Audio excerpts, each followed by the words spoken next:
Olá, começa agora o programa Economia, um espaço voltado para você conhecer as novidades do mercado e os novos caminhos ligados à sustentabilidade e à diversidade. Hoje vamos entrevistar o empresário e ex-deputado Carlos Matos, que esteve recentemente em uma missão em Israel.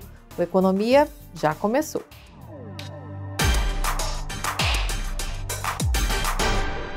Carlos Matos, queria que você contasse para a gente como foi essa missão em Israel.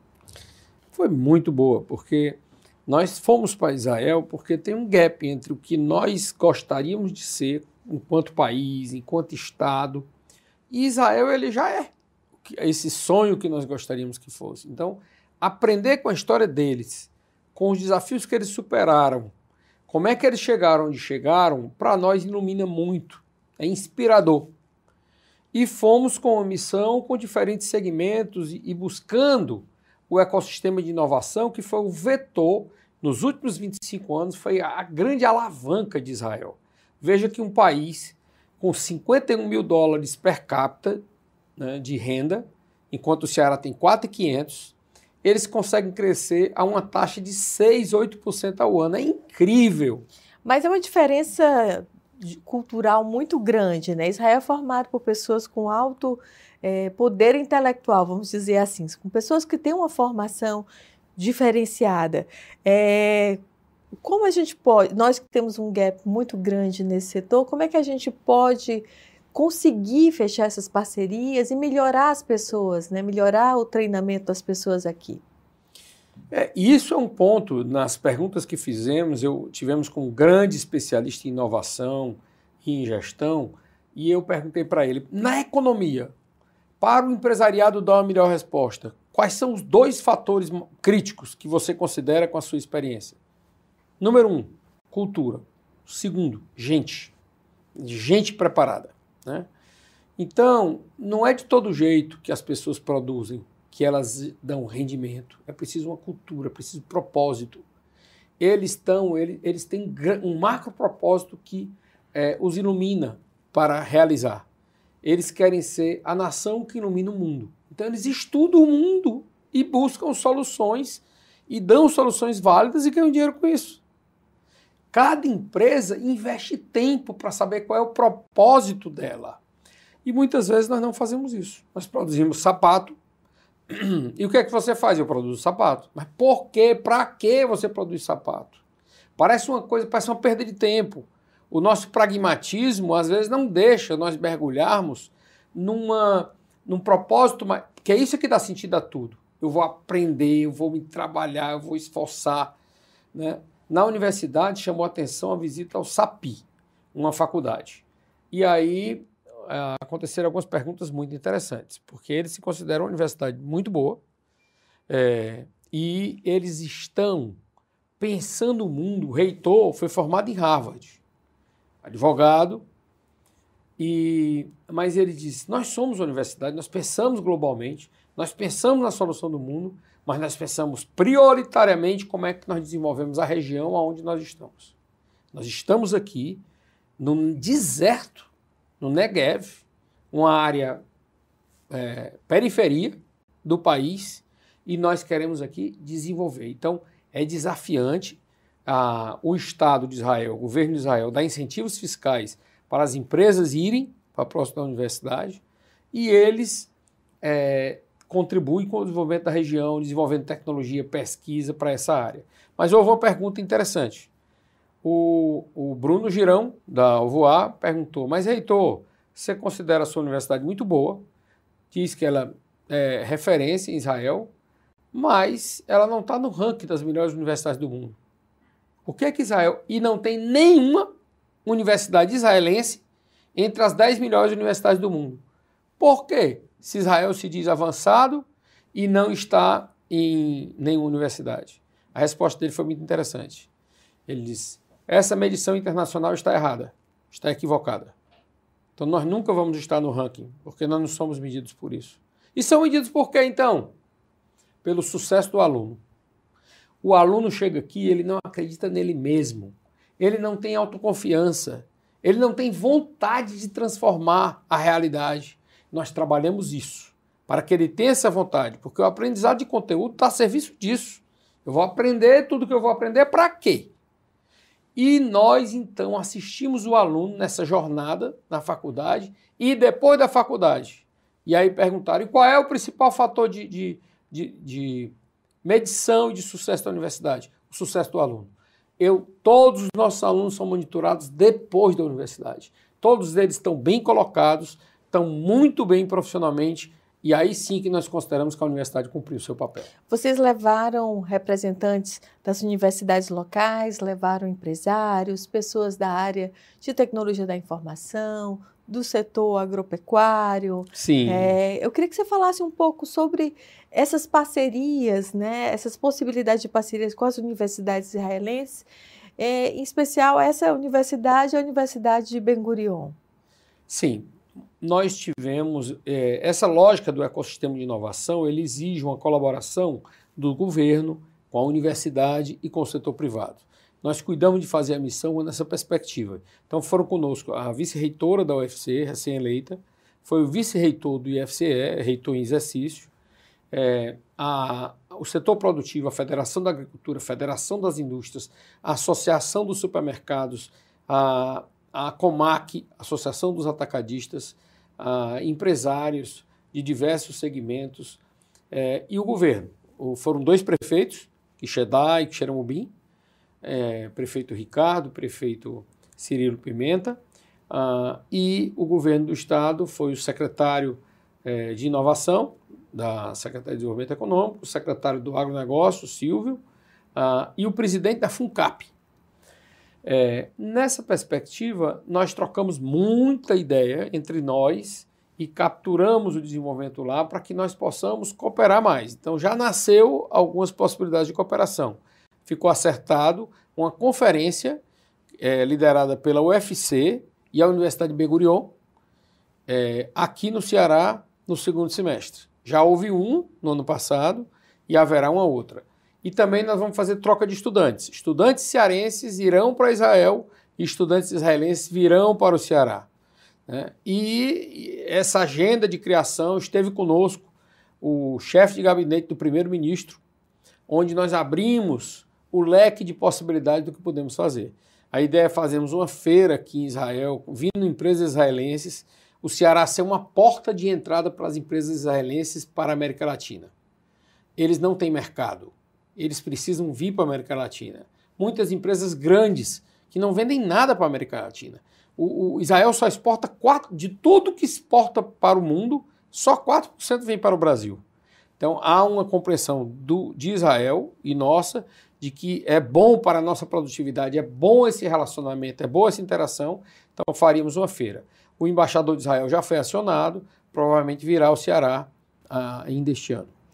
Carlos Matos, você vem nessa missão com Israel há muitos anos, né? O Agua Innovation, você já promove também há alguns anos, né? O que já surtiu de efeito nessa trajetória e quais são as possibilidades nesse momento, né? A gente passa por um momento diferente, pós-pandemia, né? O país tentando se reestruturar. Como é que você vê tanto esse passado, né, dessa construção que vem sendo feita, como esse momento atual? Eu acho que são aprendizados, tem uma história e a gente já começa a colher os frutos. Por exemplo, uma missão como essa surgiu porque nós já temos uma amizade, um relacionamento de confiança há anos com Israel. Eu não gostaria de fazer uma missão para Israel que nós conversássemos com pessoas do terceiro nível, do escalão, e tudo onde nós pudéssemos discutir a estratégia do país, as coisas mais fortes, aquilo que exige uma confiança para ser revelado. E nós podemos ver isso no nível de empresário que nos receberam, CEOs de empresas, de agronegócio, de coisas completamente novas, por exemplo, uma empresa de insetos que quer entrar no Brasil para produzir agricultura com 0 pesticida, tudo com controle biológico. Eles criam hoje alguns insetos para potencializar a ação da abelha, frutificando mais e para exportação. Vimos empresas que estão fazendo uma revolução na gestão de recursos hídricos. Nós vimos, por exemplo, com a mesma água que Israel irriga 300 mil hectares, nós irrigamos 80 mil aqui no Ceará. E a gente está dizendo que falta água, que não tem água e tal. Então é preciso gestão. Quando nós fomos na Mecorote, a empresa do governo israelense que faz gestão de águas, ele disse, tecnologia não serve para nada se não houver gestão e não se souber direito para onde é que se quer chegar. No Ceará hoje nós temos um desperdício de 47%. Sabe o que é isso? É furar suas veias. Fure suas veias. Não, porque tem sangue, depois eu faço transfusão. É mais ou menos o que está se pensando. O Ceará fez a transposição do São Francisco, o governo brasileiro, para um povo que joga metade da água fora. Agora vai ser dessalinizada a água do mar a um custo altíssimo para um estado em que o povo joga metade da água fora e não é cobrado e não é multado. Como é que uma CAGES dessa não é multado pela agência de regulação? O que faz a Arce? Para que ela existe? Com tantos profissionais pagos lá, e ela, ao fiscalizar uma agência, uma empresa que é de capital misto, privado, não tem nenhuma multa que eu saiba para isso. Foi criada uma lei israelense que proíbe qualquer desperdício acima de 15%. E hoje, o desperdício em todo Israel é de 10%. Então, acho que nós temos que caminhar para isso. Você estava me perguntando, e o que é que extraiu? E agora? E o que é? Nós estamos, a Federação da Agricultura, o presidente Amilcar Silveira, tomou uma decisão. Vai entrar nessa discussão, até porque não depende só do governo, depende de uma mentalidade do produtor cearense. Você já imaginou, se nós não pagássemos nada pela energia, nós íamos deixar a energia ligada 24 horas por dia. A água, ela precisa ser cobrada para poder ter o uso racional, para doer no bolso, para a pessoa saber que vale a pena economizar, para gerar novas possibilidades. Se nós, ao invés de irrigar 80 mil hectares, irrigássemos os 300 mil que Israel irriga, nós geraríamos 220 mil empregos a mais, gerando um emprego por hectare na fruticultura. 220 mil empregos. É muita coisa. Era esse ponto que eu queria chegar. É uma questão que está acima da tecnologia. É cultura aí, né? É cultura. É cultura, porque parcerias com Israel já vêm sendo buscadas há muito tempo, essas parcerias. Se sabe das tecnologias, acredito que muitas delas já tenham evoluído, mudado, que permitem reduzir esse desperdício, melhorar o cultivo. Enfim, vocês vão tentar trabalhar a cultura agora? Não, nós vimos que o Brasil está até mais avançado do que Israel hoje nos cultivos. Nós temos aqui produtores referência, esteve conosco um dos maiores produtores de banana do Brasil, do sítio Barreiras, Fábio Regis, estava conosco na missão. Nós vimos a tecnologia de banana e ele disse, a nossa é melhor. O problema é que é melhor para os melhores, mas tem um fosso. Eles têm 80 mil quilos de produtividade naquilo que o Fábio Regis não gostou. Mas a média do Ceará é 20, 25 mil quilos por hectare. Eles produzem 80. Então existe um fosso de aplicação de tecnologia. E para isso precisa novas políticas públicas. Então, o que o governo israelense faz que o governo do Brasil e o governo cearense não estão fazendo?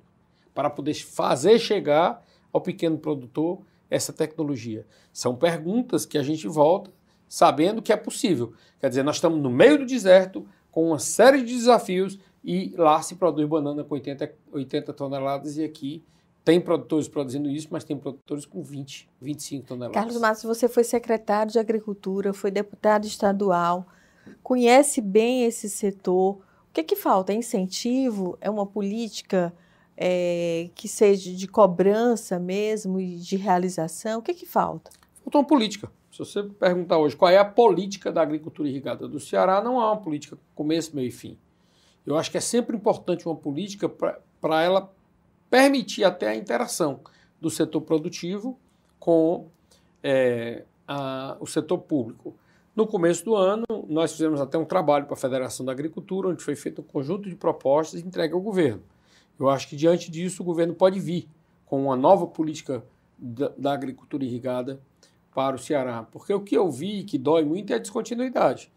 Nós montamos vários projetos, projeto Agropolos, projeto Caminho de Israel, projetos de assistência técnica para o campo com agente rural. Foi desmontado, tudo foi desmontado. Porque tem uma coisa muito pobre, até medíocre, na vida pública brasileira. Não fui eu que fiz, eu destruo para fazer do meu jeito. E a sociedade perde muito com isso. Então, acho que nós temos que retomar uma agenda com os pontos críticos para avançar, com o grande potencial que o Ceará tem. Acho que muitas coisas estão sendo feitas, mas é preciso retomar. Temos que celebrar esses primeiros 25 anos. Eu, essa semana, participei aqui em Fortaleza do Congresso Brasileiro de Irrigação, né, onde, na abertura, foi citado o caso do Ceará. O Ceará, em 1999, não tinha agricultura irrigada. Praticamente não tinha fruta. Exportar, nem pensar. Nada. Nós nos tornamos uma referência nacional, com as maiores empresas, maior empresa de melão, maior empresa de produção de rosas do Brasil. Nós nos tornamos uma referência nesses 20 anos. Mérito de todos, mérito do setor produtivo, inclusive da imprensa. Papel importantíssimo. O Jornal O Povo tem um papel importante nisso, né? Eu lembro bem, na exportação de rosas, foi a primeira capa do jornal. Isso gerou entusiasmo. Muitas pessoas que não eram do setor passaram a investir. A referência hoje, no Brasil, de produção de melão, é a Itaueira Agropecuária, que surgiu de uma missão a Israel, promovida por nós, em 1999. Itaueira gera hoje 3 mil empregos. Está presente no Brasil inteiro, produzindo pimentão, produzindo melão. Então, eu acho que essa é uma conquista que foi de todos nós. Temos que agora desafiar o futuro. Essa missão para Israel foi um pouco com esse propósito. De provocação. Provocação. Né? Mas tem a tecnologia artificial também aí chegando. Vai chegar também nesse setor? Vai. Nós vimos na inteligência artificial, nós vimos 2 palestras na universidade muito interessantes. Uma sobre a inteligência artificial, como é que ela vai chegar na agricultura. Por exemplo, você pode hoje adubar, passa um drone, onde ele vê pela cor da folha, ele sabe o nível de adubo que está precisando. Então, ele não aduba mais todo mundo igual. Pela cor, ele aduba diferente, interligado já no sistema de irrigação. Então, é uma adubação diferenciada para as plantas, para poder nivelar. Isso com inteligência artificial já. Né? Tipo de doenças, colheitas, exemplo de colheita de maçã, onde o drone passa com inteligência artificial, vendo a maçã que está madura e a que não está madura. Só colhe a madura, só colhe a que está no ponto. A que está verde ele não colhe. Hoje, nos sistemas mecânicos, colhe tudo. Né? Vimos também na cibersegurança. Nós temos, para a agricultura de precisão, toda controlada à distância por drone. Né? Nós vimos que tem riscos que também as empresas têm que se proteger. Um inimigo, um concorrente, ele pode atacar o sistema e cancelar toda a programação para irrigação. Né? Então, são coisas que nós vamos ter que estar atentos à economia como um todo para superar essas questões. O Porto de Haifa, tivemos uma palestra sobre logística, todo operado com joystick à distância, por segurança, por um conjunto de fatores. São muitos desafios e muitos deles a gente está bem distante ainda, né? Quanto tempo deve demorar, por exemplo, surgirem novas parcerias? O tempo para a gente sempre é um grande desafio, né? A gente vê as transformações, às vezes, meio lentas, né? Um processo lento, descontinuado. Quanto tempo seria necessário para trazer algumas dessas tecnologias? E nessas feiras que vocês pretendem trazer ano que vem, que tipo de parceria pode surgir assim, imediatamente? Nós vimos imediatamente essa cooperação com a Mecorote para poder construir uma nova política de águas para o Ceará, focada na demanda, na inteligência e na segurança hídrica. Se o governo tiver abertura, eu acho que vai ser uma grande contribuição que se pode dar para o Ceará, em curto espaço de tempo. Porque eu mesmo, como secretário, introduzi em 2001 uma ruptura em gestão de água, onde nós proibimos a água para o arroz e viabilizamos a nascente fruticultura. Isso tem que estar como um instrumento já consolidado, e não está ainda. Nós temos muitas pessoas se interessaram, o Brasil é muito bem acolhido. O Brasil é uma potência. Eles têm 9 milhões de habitantes, nós temos 220 milhões de habitantes. Então, se nós buscarmos essa cooperação empresarial com o Ceará, nós podemos atender o restante do Brasil. Mas virá já no dia 2 de outubro o CEO de uma empresa que nós visitamos, que é um centro de inovação para potencializar a inovação nas empresas. Então, para acelerar esse processo, não dá para confiar a relação só empresário-universidade. É preciso que haja uma mediação para poder otimizar esse resultado. E a inovação nos setores produtivos tradicionais é hoje uma aposta que Israel faz, porque a vida inteira fizeram só no high-tech. E eles concluíram que isso é muito concentrador de renda. Você tem pessoas ganhando 10, 15, 20, 30 mil dólares, mas emprega 0,5% da população. É preciso investir em inovação nos setores tradicionais. Então é uma nova geração de inovação que nós queremos que o Ceará possa beber disso. A Federação das Indústrias faz um grande trabalho hoje em inovação. O diretor Sampaio Filho esteve conosco, né, e essa cooperação com Israel foi quem fez nascer a inovação na FIEC. O presidente Roberto Macedo, nós criamos o projeto Uniempre e foi com a ajuda dos israelenses, com a Universidade de Ben Gurion, que se começou um trabalho de ecossistema de inovação. Hoje, já bem avançado, foi criado um observatório, o presidente Ricardo Cavalcante, com a sua diretoria e tudo, fez um trabalho crescer e potencializar, mas ainda estamos muito distantes do que precisamos. Essa consciência exige humildade de nós cearenses. Nós cearenses somos autoconfiantes, nós acreditamos muito em nós mesmos, nós somos capazes de fazer verdadeiros milagres, nós temos empresas que têm destaque nacional. Isso às vezes nos deixa numa condição que é perigosa, e dizer, não, a gente já é bom, não precisa mais muita coisa. Precisa. Nós estamos distante do que nós precisamos colocar. Essa consciência parte de todas as instituições. Fizemos provocação para a FUNCAP. FUNCAP é a organização que melhorou e tudo, mas está longe de ser a resposta que ela precisa ser para a economia cearense, para as empresas locais. Os governos do Estado, o governo atual, faz, se esforça, mas está longe de cumprir o seu papel, porque o mundo mudou, as instituições mudaram, as necessidades mudaram e exige que os governos mudem a sua atuação. Estar atento a isso e a docilidade que o governo do Estado teve de estar conosco, foi muito bom. Eu parabenizo o governador, parabenizo o governo do Estado de ter essa docilidade de estar participando. Por que docilidade? Docilidade porque poderia simplesmente não ir ou não achar que tem que aprender algo novo, que está tudo bom já. Não está. O Ceará tem 50% da sua população pobre. Nós precisamos crescer de forma inclusiva. E os governos não têm conseguido fazer isso. Há 30 anos a realidade é essa. E aí o que é que vamos fazer? Crucificar os governantes? Pregar na parede? Ficar só batendo? Eu acho que nós temos que construir a partir das diferenças de pensamentos, de ideias, de ideologias. E essa é a proposta da missão. Essa é a proposta da missão. Pensamentos totalmente contrários, pessoas com histórias mais convergindo naquilo que interessa. Convergindo para que o Ceará seja de fato um estado desenvolvido. Que nós possamos desenvolver o interior do Ceará, que nós possamos pegar esses municípios com políticas públicas novas.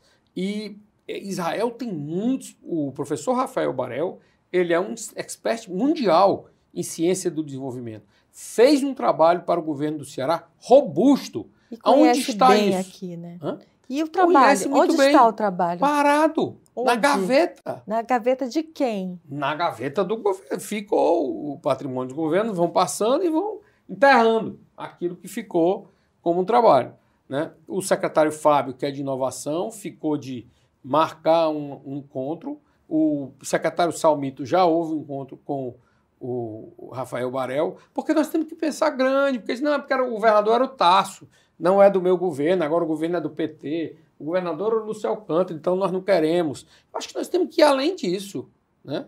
Eu acho que é uma questão de inteligência os governos pegaram o que na história do Ceará foi bom aproveitar e dar vida, né? Se não for essa, que haja outra, mas assim, nós estamos num ponto crítico do desenvolvimento do Ceará. Nós precisamos pensar em coisas que sejam impactantes. O que está sendo pensado, quando olho o farol para o futuro do Ceará, não cala o meu coração. Acho que não está favorecendo a pequena empresa, não está favorecendo a média empresa cearense. Como é que você vê o projeto de hidrogênio verde? Existe um esforço muito grande voltado para isso agora. Eu acho que ele é uma vertente de futuro irreversível, mas assim, ele tem. Eu prefiro apostar no hidrogênio verde para fortalecer a indústria verde cearense. Só exportar o hidrogênio verde para a Europa é uma coisa que a gente vai precisar ver como é que faz, porque eu acho que o Ceará não vai conseguir bancar isso. Os fundos internacionais vão bancar. Nós estamos falando de hidrogênio verde, os dados da FIEC, de 5 a 12 dólares o quilo de hidrogênio verde. Os Estados Unidos estão subsidiando com 300 bilhões de dólares e fazendo o hidrogênio verde funcionar a $1, é a meta deles. Né? Eu acho que o Ceará está bem posicionado, o trabalho que foi feito pelo governo do estado e pela Federação das Indústrias colocou o estado do Ceará na rota da discussão do hidrogênio verde, mas eu gostaria de conhecer mais para saber qual é o impacto real para a vida do cearense. Porque senão nós vamos ver, por exemplo, o que aconteceu com a siderúrgica. A siderúrgica, ela vem, desenvolveu para o Ceará, mas o que é que ela impactou a vida do cearense? Cadê? São os 3, 4 mil empregos que são gerados lá, mas o que se dizia não era isso. Aquela siderúrgica viria, ia surgir um polo metal mecânico, ia surgir uma indústria automobilística, a siderúrgica iria pagar milhões de impostos, não paga nada, porque a gente sabe que 100% para exportação não paga imposto.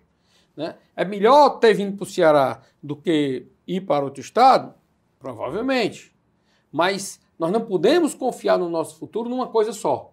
Não era a siderúrgica, que era o grande futuro. Acho que não será o hidrogênio verde. Essa coisa que vai transformar o Ceará é boa, é joia. Mas tem que descentralizar todas as políticas. Sim, porque olha, o menor investimento para hidrogênio verde é 4 bilhões de reais, 4 bilhões de dólares. Nenhum cearense entrou ainda para produzir, a não ser arrendando terreno para as grandes empresas do Sul. Então nós temos que ter uma capacidade de pensamento que o israelense nos ensina muito nisso. Eles não ficam dependentes do que é interesse dos outros. Nós podemos cair na armadilha de poder responder a um interesse que é da Europa e que não é nosso. Na sua visão, qual o grande interesse do Ceará, ou deveria ser o grande interesse do Ceará hoje? O grande interesse do Ceará é modernizar, é mudar a matriz econômica. Nós estamos, se você olhar hoje, 80% da renda da economia do Ceará são dos setores tradicionais, que inovaram um pouco, que a produtividade é baixa. Que setores tradicionais são esses que você está se referindo? Comércio, serviço, a indústria tradicional, têxtil? Comércio e serviço ocupam uma posição no PIB até impressionante, 73%. Mas nós temos que pensar em conectar o Ceará com o mundo. Nós temos que exportar mais.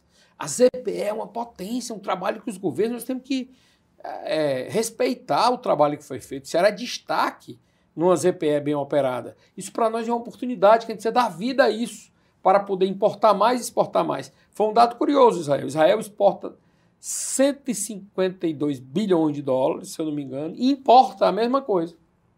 Então, essa transação com o mundo moderniza a economia. Moderniza a economia. O Ceará hoje, metade da sua balança comercial, praticamente, a siderúrgica ocupa 1/3, pelo menos, da exportação, que é um contrato com 2 empresas para o mundo todo, não interage. Nós temos que ir para o mundo com setores novos. A área de serviços já tem empresas no Ceará de cibersegurança que atende a América Latina inteira. Nós precisamos intensificar mais os setores de tecnologia, de TI. Já tem muito, mas pode ser muito mais. Então, mudar essa matriz econômica, eu acho que nós vamos ter a possibilidade de ter renda maior para o cearense, qualificar a renda e dar oportunidade. Através de parcerias, né? Fechando parcerias com novas Parceria empresas. Ajuda muito, né, Neila? Ajuda muito. E pequenas empresas, médias empresas? A aposta nas pequenas e médias empresas, elas viram grandes. Empresas israelenses que nós vimos lá, empresa com 10, 15 anos, gerando 4 mil empregos, atuando no mundo todo. Surgiram lá. Foram sementes de empresas que foram apoiadas para nascer. Eu acho tímido as políticas públicas e o que nós temos hoje como resposta para apoiar o pequeno e o médio empresário são tímidas. O Banco do Nordeste precisa se reinventar. Ele precisa ter instrumentos novos. Nós temos instrumentos, por exemplo, a Autoridade de Israel para apostar em empresas que estão inovando. O governo israelense, naquilo que é de maior risco, eles entram fortemente. Né? Então, assim, eu acho que nós não temos que olhar como uma crítica, porque tem culpados para colocar. É apenas uma necessidade. Apenas se nós queremos, como Estado, ganhar um espaço ao sol, crescer a nossa economia de forma includente, que cada cearense possa viver com dignidade, nós vamos ter que fazer diferente. Não dá para fazer como nós estamos fazendo. Nós estamos fazendo ainda muito mais do mesmo. E o novo que tem surgindo, às vezes ele não é inclusivo, como é a minha preocupação com o hidrogênio, né? Ele é fantástico, mas dizer que ele vai mudar o Ceará e que ele vai transformar a vida dos cearenses, e principalmente desses 50% da população mais pobre, eu tenho dúvidas, né? Não quero dizer nem que sim, nem que não, mas eu acho que merece um amplo debate, uma ampla discussão. E acho que foi muito bom o que foi feito até aqui. Mas para concretizar, por exemplo, uma empresa israelense que vem, francesa, que vai gerar 5, 10 mil empregos na construção. Depois ela vai gerar quantos? Depois, quando continuar, né? E a formação de pessoas, né? Que tem que se investir, talvez seja a principal parceria aí, a formação de pessoas nesse trabalho, né? Nessas parcerias com Israel. Né? Porque se informar as pessoas não vai ter setor nenhum, vai ficar só no mais do mesmo. Nós fizemos, né? Quando eu estava na Federação das Indústrias, nós fizemos uma parceria com a Universidade de Ben-Gurion e fizemos um curso sobre inovação, com metade dos professores israelenses, metade dos professores do IFCE, no Ceará. Foi fantástico. Nós estamos agora, a Federação das Indústrias demonstrou esse interesse, e também os israelenses, de fazer um curso sobre inteligência artificial. E vamos trazendo, tem um MBA sobre gestão avançada. Então, essa cooperação, né, com o meio acadêmico israelense de forma concreta, para a gente ir formando alunos aqui e interagindo. Muito bem. Carlos Matos, obrigada pela sua participação. Boa sorte aí com esses projetos. Eu que agradeço, Neila. É uma grande alegria sempre participar em programa com você. E o Economia fica por aqui. Na próxima semana temos um novo encontro. Até mais.